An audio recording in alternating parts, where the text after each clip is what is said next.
성경 말씀을 읽어드리겠습니다. 로마서 12장 9절부터 11절까지입니다.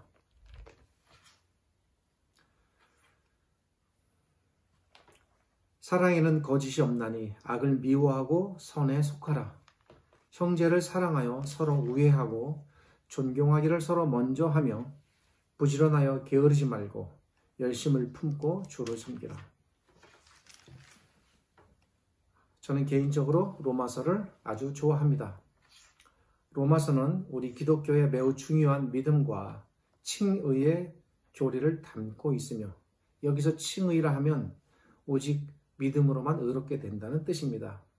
특별히 마틴 루터가 종교개혁을 감행할 당시 탄압과 압박 속에서, 힘들고 어려운 상황 속에서도 흔들림 없이 신앙과 개혁의 자리를 지킬 수 있게 해준 귀중한 말씀이 이 책 안에 들어있습니다. 그래서 저는 더더욱 이 로마서에 애착이 갑니다. 그런데 사람들에게는 로마서는 그렇게 편한 성경으로 여겨지는 것 같지 않습니다. 죄송한 말씀을 전하면 여기에 약간의 오타가 있습니다. 여겨지는 것 같지 않습니다 해야 되는데 여겨지는 것 같습니다라고 오타가 되어 있으니 양해해 주시고 읽어주시면 되겠습니다. 로마서 하면 왠지 어렵고 부담스럽고 지루한 그런 책으로 여겨지는 것 같습니다. 신자들의 그런 심정에 저도 어느 정도 공감하기에 저도 로마서를 전하려면 그런 부담감을 저도 같이 공유하게 됩니다. 그럼에도 불구하고 이 하나님의 말씀을 아니 전할 수 없고 또 등한시할 수 없습니다. 그런 부담감을 봄바람에 벚꽃잎 휘날리듯 털어내며 봄소풍 나가는 마음으로 아주 오래간만에 로마서의 말씀을 전하려고 합니다.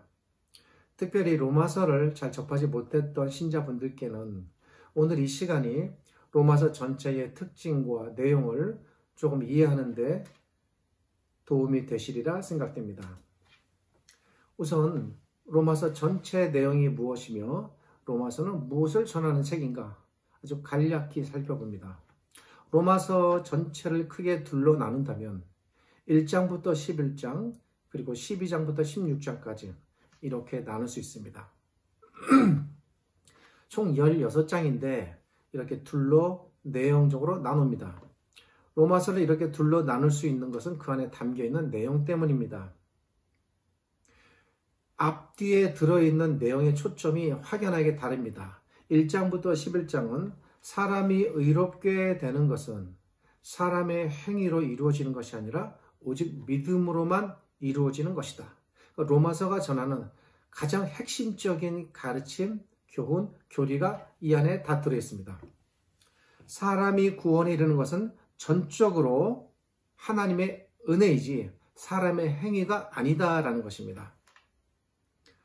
바울 사도께서 이렇게 많은 장들을 할애하여 이 교리를 가르친 이유는 당시 유대인들이 사람이 열심히 선을 행해야 한다거나 율법을 잘 지켜야 한다거나 아니면 할례를 받아야 구원에 이를 수 있다라고 특별히 기독교인 유대인들이 교회 안에 들어와서도 그 행위의 강조를 포기하지 않았기 때문입니다.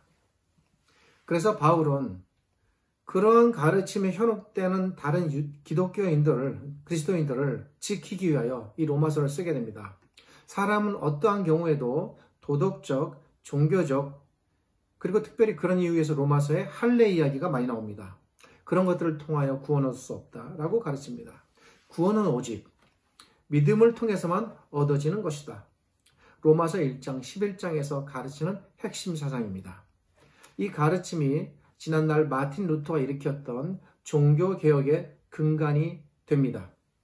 루터에게는 아주 반석과 같은 진리였던 것입니다. 그런데 구원이 이렇게 믿음을 통해서만 얻어지는 것이다 라고 생각할 때 의문이 떠오릅니다. 그것은 만약 그렇다면, 만약 구원이 이렇게 믿음으로만 이루어지는 것이라면 굳이 부지런히 선을 행해야 될 필요가 있겠는가? 구원 얻기 위해서 열심히 살아야 할 필요가 있는가? 당시에는 실제로 이런 생각들을 가진 사람들이 있었습니다.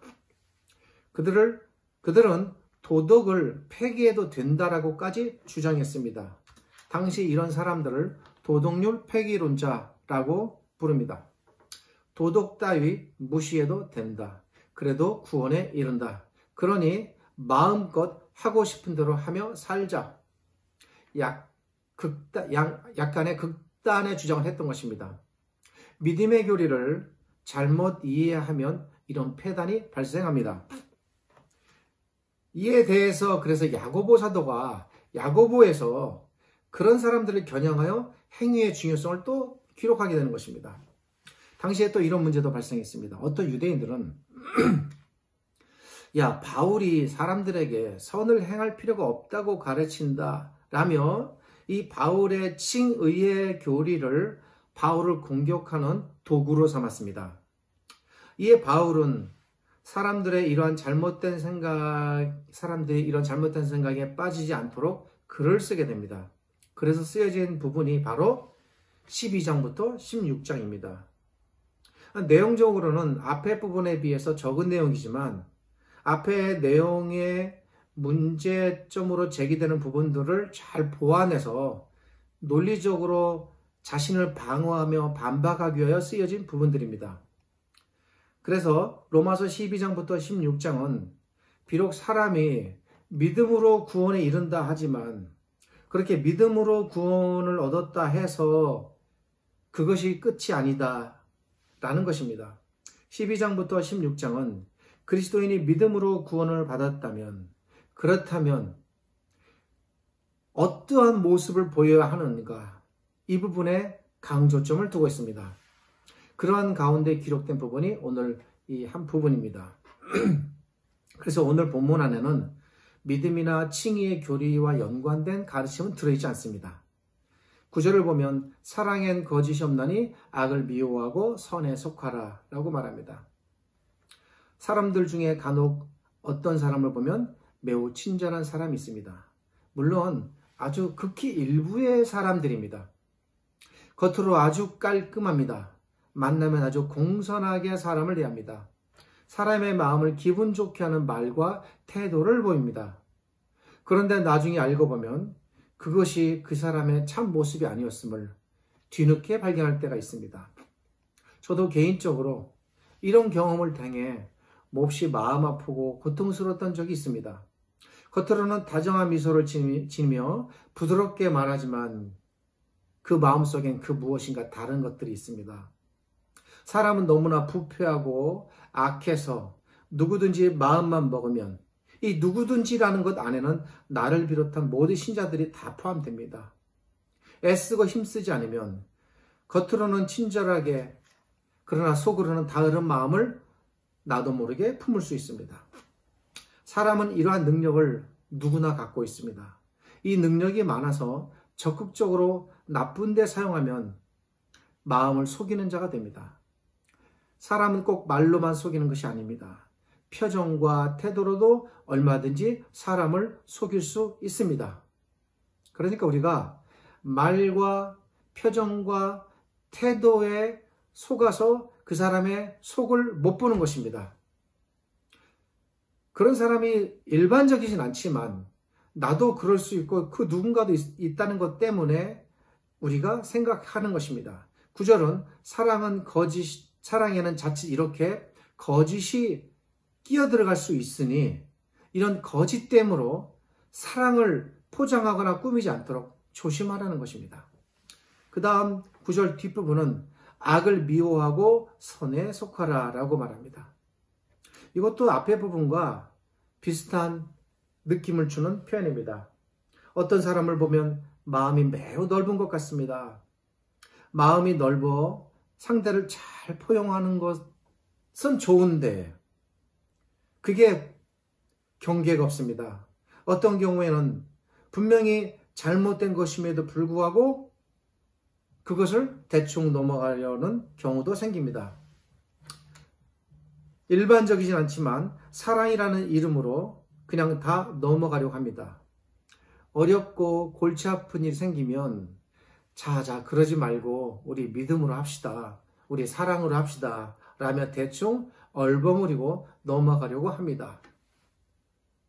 잘못된 일도 믿음과 사랑이라는 이름으로 다 덮으려고 합니다.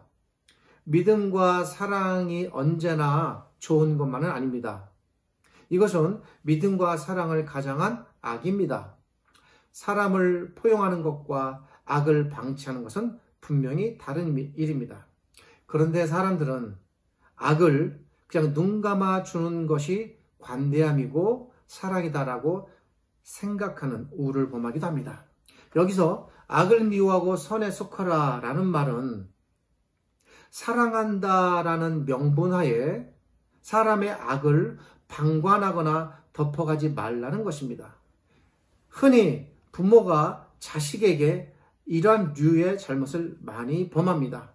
사랑하기 때문에 그것이 잘못 사용되어 자녀의 잘못과 악함을 바로잡지 못하고 넘어가는 것입니다. 악을 모른 척 덮어가는 것 결코 사랑이 아니라는 것입니다. 오히려 성경이 가르치는 것은 악이 발생했을 때 그 악을 지적하고 경계시켜 빠지지 않도록 그 사람을 악으로부터 건져주는 것, 이것이 더 진실되고 적극적인 사랑이다라고 성경은 말합니다. 이어서 10절은 형제를 사랑하여 서로 우애하고 존경하기를 서로 먼저 하며 라고 말합니다. 특별히 10절은 신자들 간의 관계를 염두에 둔 표현입니다. 9절과 밀접하게 연관되어 있습니다. 9절은 그 사랑의 본질, 보이지 아니하는 마음의 초점을 맞추었다면 10절은 그렇게 마음의 바탕이 된 사랑이 성도들 간에 어떻게 표현되어야 하는가라는 태도에 초점이 맞춰져 있습니다.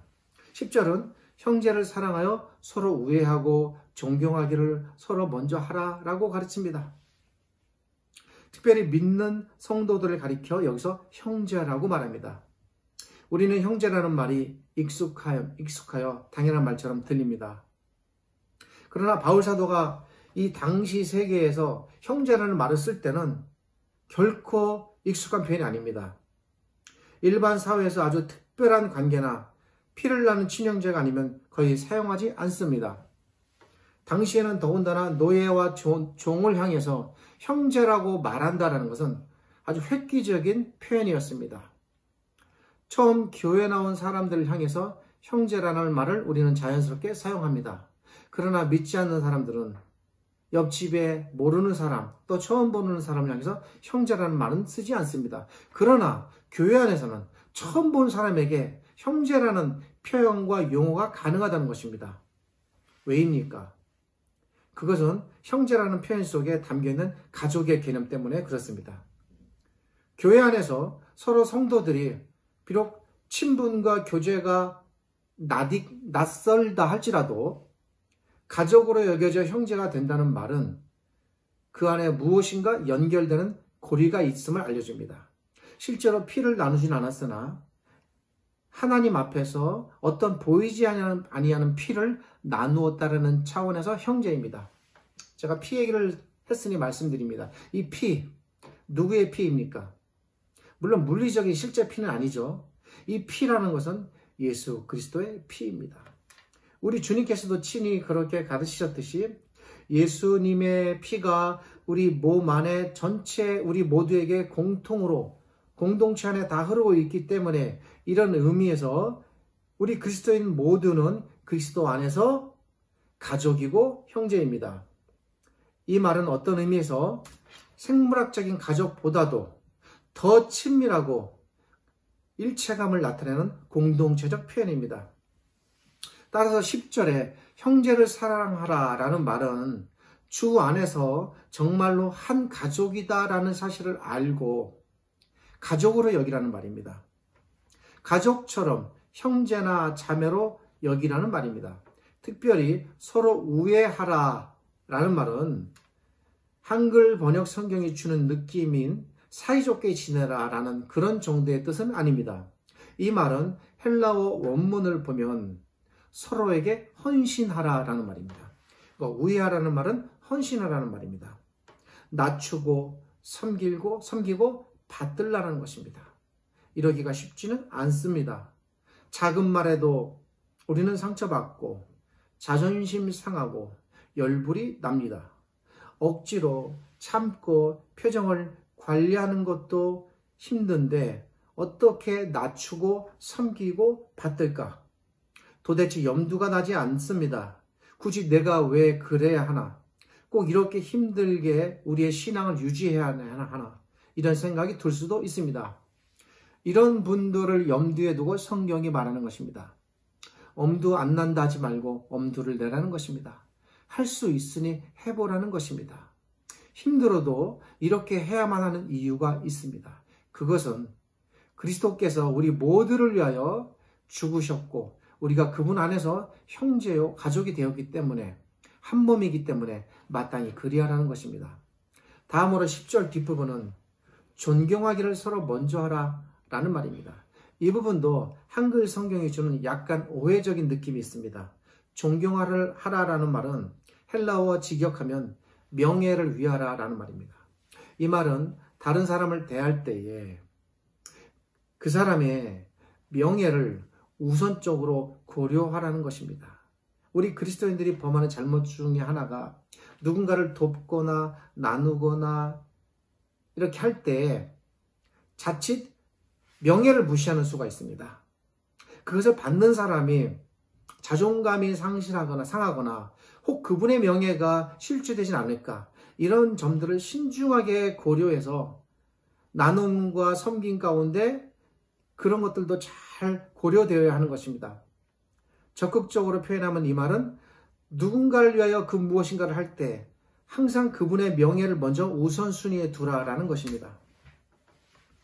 사람에겐 저마다 자기의 명예가 다 소중합니다. 그 명예 때문에 자존심도 상하고 화도 나는 것입니다. 같은 원리로 내 형제의 명예를 고려하라는 것입니다. 사람이 서로를 이간시켜서 서로를 원수 만드는 일, 여기에 있어서 한쪽이 무시받고 있다는 느낌을 전달하는 것보다 더 빠르고 특효적인 방법은 없습니다. 이간시키는 사람은 대체로 이러한 무기를 잘 사용합니다. 그들은 어떤 사람에게 그의 명예가 누군가에 의해 손상당하고 있다는 말을 전달함으로써 급속도로 둘 사이를 원수가 되게 합니다. 또 그것을 들은 사람은 전후사정을 알아보지 않고 바로 받아들여 자기 명예를 손상시켰다 하여 급격한 원수됨이 일어납니다. 이것은 사람을 원수로 만들 때에 사탄이 가장 즐겨 사용하는 방법 중 하나입니다. 우리가 성경을 통해 알듯 사탄은 감히 하나님과 욥 사이에서도 이 방법을 시도했고 사용했습니다. 아마 그런 욥의 기록은 지금도 사탄이 그 방법을 아주 적극적이고 전통적으로 사용하고 있음을 우리에게 보여줍니다. 어찌 하나님과 사람뿐이겠습니까? 그 사탄은 신자와 신자들 사이에서도 끊임없이 이 방법을 사용합니다. 이 방법은 사탄의 가장 고전적인 방법이지만 그럼에도 불구하고 언제나 통하는 효력이 막강한 변치 않은 강력한 무기입니다. 이미 작고하셨지만 루이스가 저술한 스크루테이프의 편지라는 이 책에 사탄의 이런 전술들이 어떻게 사용되는지를 소설로서 잘 표현되고 있습니다. 성도가 직접 다른 사람을 대할 때도 마찬가지입니다. 서로를 대할 때에 상대를 나보다 못하게 여기는 마음으로 자신을 축혀 올려 세우고 다른 사람을 나보다 못하게 여겨 상대의 자존심과 명예를 끌어내리는 것보다 교회의 일체감을 파괴하는 행동은 없습니다. 실제로 이런 일들로 인하여 교회가 나눠지고 분리되는 일까지도 생깁니다. 교회 안에서 사람들이 떠나고 남만도 못한 원수로 등을 돌리게 됩니다. 우리 주변 교회에 이런 일들이 허다하게 일어납니다. 사탄이 공격하여 성공한 예들입니다. 매우 안타깝고 슬픈 일들입니다. 이런 현상이 우리 시대 지금뿐 아니라 바울 사도께서 살았던 그 당시 교회 안에도 가진 자와 못 가진 자, 있는 자와 없는 자, 주인과 종, 심지어 교회 안에서 식사할 때조차도 이런 현상들이 나타났습니다. 하나님께서 매우 마음 아파하시는 부분입니다. 이것은 교회의 하나됨을 파괴시키고 분열시키고 하는 심각한 결과를 만듭니다. 우리는 이것을 조심하고 경계해야 합니다. 이에 바울 사도께서는 형제에게 헌신하여 서로 사랑하고 존경하기를 서로 먼저 하라라고 말하고 있습니다. 그런데 여기서 서로 먼저 하라는 말은 어떤 일을 할 때에 순서적으로 먼저 하라는 말이 아닙니다. 시간의 순서가 아닙니다.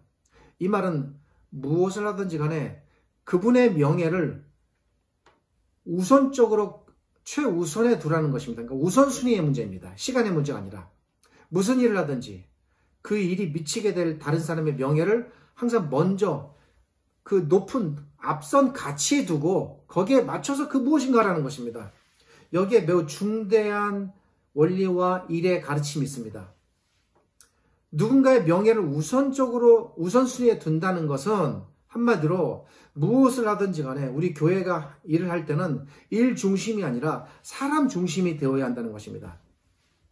어떤 일을 하려고 할 때에 다소 일이 지연되고 또 진행 방식이 마음에 안 들고 또 결과가 원하는 만큼 나타나지 않을지라도 그렇게 하는 것이 오히려 그 누군가의 명예를 더 높이는 일이 된다면 더딘 방법을 선택해야 합니다.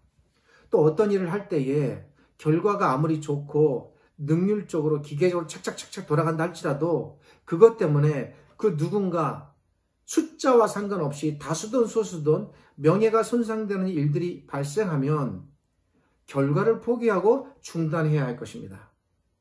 교회가 많은 성과를 냅니다. 많은 일을 하면서도 결과적으로는 나뉘고 분열되고 마음 아픈 일이 생깁니다. 왜 그렇습니까? 사람보다 결과를, 사람의 명예보다 일의 결과를 먼저 생각하기 때문입니다. 이어서 11절은 부지런하여 게으르지 말고 열심을 품고 주를 섬기라 라고 말합니다. 오늘은 이렇게 한 절 한 절을 풀어서 우리가 생각하고 고민하고 느끼는 그런 방식으로 설교를 진행하려고 합니다. 사람은 대체로 자기가 좋아하는 일에는 부지런합니다. 그러나 자기가 싫어하는 일에 게으릅니다. 그래도 해야 할 일이기 때문에 싫어하는 일도 하는 것입니다. 아이도 마찬가지입니다. 너 12시부터 밖에 나가서 친구들이랑 1시간만 놀다 와라 말하면 아이는 아마 12시가 안 돼도 엄마한테 자꾸 시간을 물어보면서 시간이 되면은 기다렸던 듯이 나갈 것입니다. 학교 갈 때 매일 깨워줘도 일어나기 힘들어하고 지각합니다. 왜 그렇습니까? 학교 가는 게 싫은 것입니다. 소풍 가는 날, 운동회 가는 날, 놀이동산 가는 날 아침에는 깨우지 않아도 아이는 일찍 일어납니다. 왜 그렇습니까? 좋아하기 때문입니다. 먼저 일어나서 화장실 왔다 갔다 하고 그리고 알아서 먼저 옷 입고 앉아있고 성경 읽고 기도하고 다 합니다. 자기가 좋아하는 일에는 부지런하나 싫어하는 일에 게으른 것은 아이뿐 아니라 어른도 마찬가지입니다. 사람은 근본적으로 부패하고 죄성이 있습니다. 이 죄성은 너나 할 것 없이 누구에게 다 있습니다. 용수철 같습니다. 용수철을 당기고 있다가 조금이라도 힘을 느슨하게 하면 용수철이 언제나 제자리로 돌아가듯 사람의 죄성도 내가 방심하고 나태하고 소홀히 하면 언제든 이것은 목회자든 성도든 신학자든 수십 년을 신앙생활 한 사람이든 아니면 교회 발을 갓디뎌놓은 사람이든 누구에게나 예외가 없습니다. 누구든지 간에 하루아침에 다 무너질 수가 있습니다.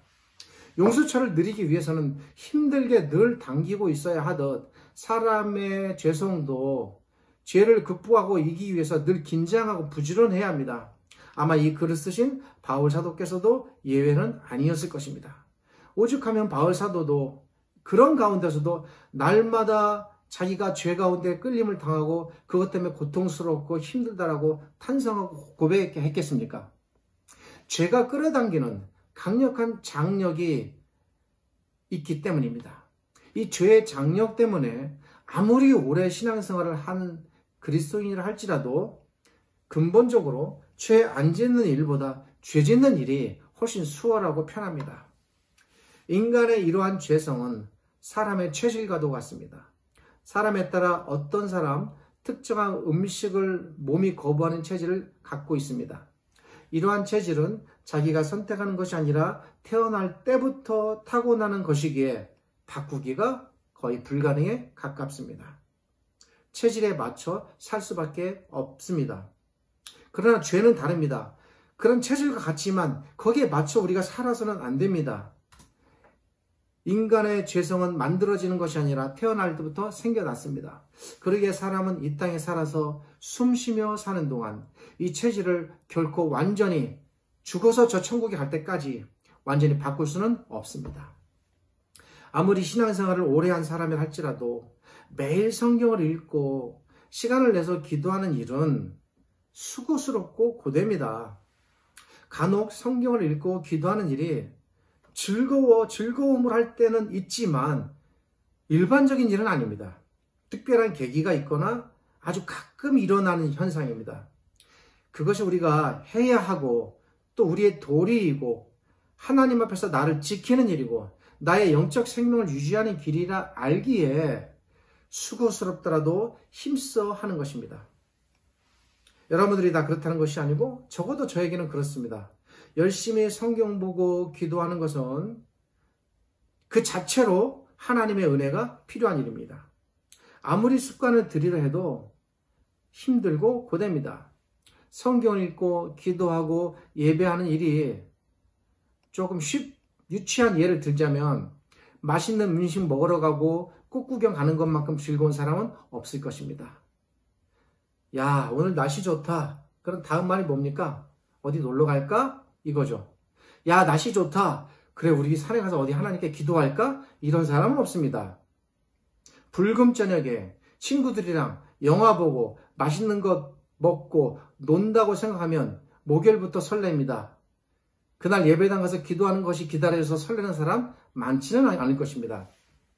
그런 사람은 좀 특별한 경우입니다. 지금은 코로나 시대라서 그런 일도 물론 금지되어 있습니다. 우리 모두 영적인 선한 일은 체질은 아닙니다. 체질은 아니되 다만 거룩한 체질로 우리가 바꾸기 위하여 날마다 힘쓰고 노력해야 한다는 것입니다. 이것이 우리가 해야 할 일입니다. 우리는 이 한계를 완전히 떨쳐버릴 수는 없습니다. 그리스도인이 악을 멀리하고 주께 순종한다는 것, 이것이 불가능한 것은 아니지만 그렇다고 녹록하지는 않다는 것입니다. 새 옷을 사서 몸에 안 맞는 옷을 입은 것처럼 불편하고 거북할 수 있습니다. 그러나 열심히 입다 보면 옷이 참 잘 맞네? 이 옷이 이렇게 편한 옷이야? 내가 왜 몰랐지? 앞으로 이 옷만 입어야 되겠네? 이런 생각이 들 수는 있습니다.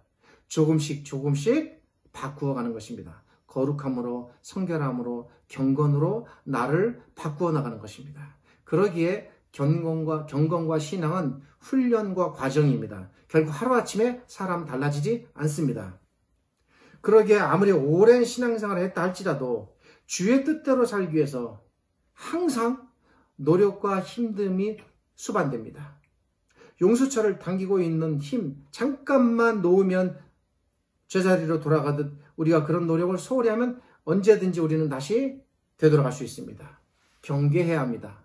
정말 힘쓰고 부지런하여 노력해야 하지, 그렇지 않으면 다 헛된 일이 됩니다. 신앙이 자라는 데 있어서 자동은 없습니다. 1년 신앙생활, 5년 신앙생활, 10년 신앙생활, 20년 신앙생활, 30년 신앙생활. 신앙생활 기간만큼 자동적으로 성숙하고 자동적으로 신앙이 깊어져서 하나님 앞에 더 뜨거워지고 가까이 간다? 그렇지 않습니다. 사람의 키는 대충 차고 먹어도 나이가 먹으면 자동적으로 자라겠지만 신앙은 나이 먹는다고 자라지 않습니다. 도리어 인간의 죄성이 활개를 쳐 이전에 더 나쁜 상태로 되돌아가는 경우가 우리 주변은 많습니다. 바로 이러한 이유 때문에 11절은 주를 섬기라 라는 말을 하기 전에 부지런하여 게으르지 말라 라고 말하는 것입니다.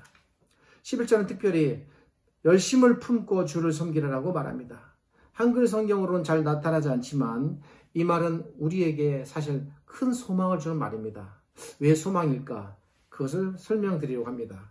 이 말을 헬라어 성경 직역하면 영으로서 죽게 헌신하라는 말입니다. 그런데 여기서 말하는 영이라는 것이 우리의 영을 가리키기도 보지만 대부분의 학자들은 이 영을 성령으로 봅니다. 그렇게 볼 때 이 말씀은 열심을 품고 주를 섬기라 라는 말은 해석하면 성령의 도우심이 있으니 그것을 통하여 우리는 주께 헌신할 수 있다라는 말입니다. 이 말은 그리스도인이 비록 주께 헌신하는 일이 스스로 도저히 도달하기 힘든 일이지만 타고난 죄의 탄성을 우리가 바꾸기 힘들겠지만 그러나 그 죄의 탄성보다 사탄보다 강하신 성령께서 우리를 도우시고 이끌어 가시니 그분의 도우심으로 그렇게 할 수 있다는 것입니다. 우리 스스로는 내 힘으로는 죄의 장력을 견뎌낼 힘이 없지만 성령께서 능히 그러한 힘을 갖고 계시기에 그분을 의지하면 누구든지 죄의 체질을 하루아침은 아니지만 조금씩 그리고 마침내는 완전히 바꾸어 갈 수 있다는 것입니다. 죄의 체질의 전환이 가능하다는 것입니다. 병이 치유되듯 영적인 체질을 바꾸어 모든 영적인 질병들이 치유된다는 말입니다.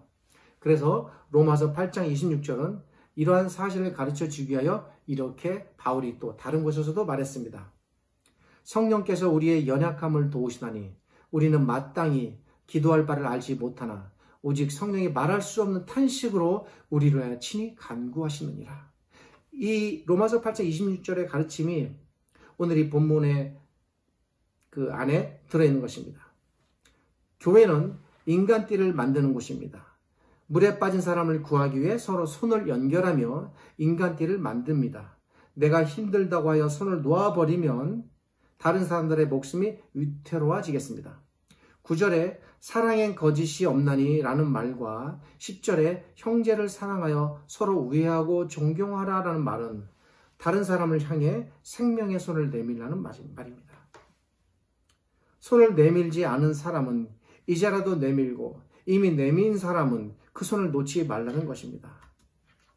지금 우리가 아울리치로 인하여 이렇게 생명의 손을 뻗는 일을 전처럼 많이 하지는 못하지만 그래도 그런 마음 잃지 말고 그런 날들을 또 소망하며 우리가 손을 뻗었던 그들을 기억하며 기도하고 언제나 이 가르침을 마음속에 잘 담고 가시기를 바랍니다. 비록 내가 지금은 손에 힘이 빠져 나도 지칠 수 있지만 그래도 내 옆 사람을 형제로 여기기에 그의 생명을 내 생명과 같이 여기기에 나의 생명을 살리는 심정으로 붙잡고 있기를 끝까지 하시기 바랍니다. 붙잡고 계속 있는 것 자체가 힘들고 차라리 놓는 게 내 부담을 털어내고 내가 쉬운 길을 갈 수도 있겠습니다. 그러나 그것은 성경의 가르침이 아님을 우리가 명백히 알기 때문에 이 수고로움을 견디고 가는 것입니다. 심지어 바울 사도께서 목숨을 버리며 간 것처럼 우리도 필요하면 나의 목숨을 버리는 그 순간까지도 각오하고 가는 것입니다. 고린도전서 15장 58절에서 바울 사도께서 오늘 이 본문의 가르침을 이렇게 요약하여 표현하였습니다. 내 사랑하는 형제들아 견실하며 흔들리지 말고 항상 주의 일에 더욱 힘쓰는 자들이 되라. 이는 너희 수고가 주 안에서 헛되지 않은 줄 알미라. 우리의 수고는 티끌입니다. 그러나 우리의 수고가 티끌이라도 하나님 그분께는 결코 헛되지 않습니다. 그러기에 우리의 수고가 티끌처럼 작다 할지라도 티끌처럼 여기시면 안 됩니다. 티끌의 수고가 우리 하나님께는 티끌이 아닙니다. 장차 여러분의 그 티끌로 우리는 기록되고 남을 것입니다. 명심하시기 바랍니다. 기도하겠습니다. 하나님 감사합니다. 오늘 말씀을 통해서 우리가 어떻게 이 땅에서 살면서 우리 수고와 감당해야 될 헌신과 열심의 삶을 유지해야 되는가를 살펴보았습니다. 때로 우리가 감당하고 있는 이 수고가 힘들어 놓고 싶을 때도 있고 그저 내 옆에 있는 형제보다는 나를 먼저 챙기고 싶은 마음도 있겠고 나의 편리함과 안락함과 편안함을 위하여 알면서도 주변을 모른 척, 못 본 척 외면하고픈 그런 유혹에 또 빠질 때도 있습니다. 어쩌면 우리가 또 그렇게 지금 처해 있는지도 모르겠습니다. 그런 마음이 혹시라도 우리 안에 들어왔다면 진실로 깨달아 우리가 마땅히 가야 할 길, 우리가 져야 할 거룩한 이 수고를 잘 감당하고 지구하는 저희들 되게 하여 주시옵소서. 생명의 끈을 놓지 않게 하시고 하나님께서 우리를 부르셔서 하나님 앞에 불려가는 그날까지 우리에게 주어진 모든 이 땅에서의 거룩한 소명, 사명들 잘 감당케 하여 주시옵소서. 때로 그것이 작아 보여 티끌처럼 여길지라도 티끌이라 그 가치를 하찮게 여기지 않게 하시고 하나님 앞에서 그것이 얼마나 엄중하고 귀한 것임을 깨달아 우리가 가야 할 모든 짐들을 다 지고 가게 하여 주시옵소서. 지금은 우리 주님 예수 그리스도의 은혜와 저희를 지극히 사랑하시는 아버지 하나님의 크신 사랑과 오늘도 이 말씀으로 우리를 채찍질하시고 일으키시고 세워가시는 성령 하나님의 함께하심이 오늘 이 말씀을 읽고 듣고 또 이 말씀이 전파되는 모든 곳마다 모든 신자들이 하나님 앞에서 자신을 바로 세우고 믿음으로 살아가는 그런 하나님의 은혜가 있기를 주님의 이름으로 축원하옵나이다. 아멘.